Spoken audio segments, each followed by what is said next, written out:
ഇത്തവണ nomination ലിസ്റ്റിൽപ്പെട്ട 8 പേർക്കായുള്ള voting അങ്ങനെ ആരംഭിച്ചിരിക്കുകയാണ്. തുടക്കം തന്നെ വലിയ തോതിലുള്ള അട്ടിമറി നടക്കുമെന്നുള്ള തരത്തിൽ തന്നെയാണ് വോട്ടിംഗ് മുന്നോട്ട് പോയിക്കൊണ്ടിരിക്കുന്നത്. അൺഒഫീഷ്യൽ വോട്ടിംഗ് ആണ്, അൺഒഫീഷ്യൽ ആയിട്ടുള്ള വോട്ടിംഗ് ട്രെൻഡാണ്, തുടക്കത്തിലെ ട്രെൻഡാണ് നമ്മളിപ്പോൾ നോക്കാൻ പോകുന്നത്. അതിന് മുന്നേ ആയിട്ട് നിങ്ങൾ ഈ ചാനൽ ഇതുവരെ സബ്സ്ക്രൈബ് ചെയ്തിട്ടില്ല എന്നുണ്ടെങ്കിൽ പെട്ടെന്ന് തന്നെ സബ്സ്ക്രൈബ് ചെയ്തോളൂ, ലൈക്ക് അടിക്കാൻ മറക്കണ്ട. ഒന്നാം സ്ഥാനത്ത് തുടക്കത്തിൽ നിൽക്കുന്നത് അനുമോൾ തന്നെയാണ്. 1842 വോട്ടുകളാണ് അനുമോൾ തുടക്കത്തിൽ നേടിയിരിക്കുന്നത്. തൊട്ടു പിന്നിൽ നിൽക്കുന്നത് നൂറയാണ്. 1146 വോട്ടുകളാണ് നൂറ നേടിയിരിക്കുന്നത്. മൂന്നാം സ്ഥാനത്ത് ഇപ്പോൾ ലക്ഷ്മിയുടെ ഒരു കുതിപ്പാണ് തുടക്കത്തിലേ കാണുന്നത്. 768 വോട്ടുകൾ നേടിയിരിക്കുന്നു. നാലാം സ്ഥാനത്ത് ജിസയിൽ നിൽക്കുന്നു, 646 വോട്ടുകൾ.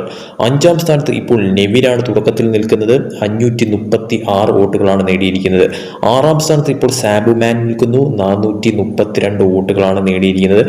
ആദില ഇപ്പോൾ ഡേഞ്ചർ സോണിലേക്ക് മാറിയിരിക്കുകയാണ് തുടക്കത്തിൽ. അതായത് ആദില ഇപ്പോൾ 7ാം സ്ഥാനത്താണ് നിൽക്കുന്നത്, 392 വോട്ടുകളാണ് നേടിയിരിക്കുന്നത്. നിലവിൽ ഏറ്റവും അവസാനം നിൽക്കുന്നത് 8ാം സ്ഥാനത്ത് നിൽക്കുന്നത് ഓണിയലാണ്. ഓണിയൽ നേടിയിരിക്കുന്ന വോട്ടുകൾ 298 വോട്ടുകളാണ്.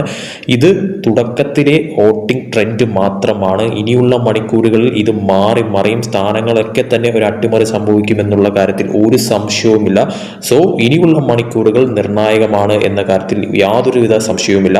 അടുത്ത വോട്ടിംഗ് അപ്ഡേറ്റുമായി വരും വരയ്ക്കും ബൈ.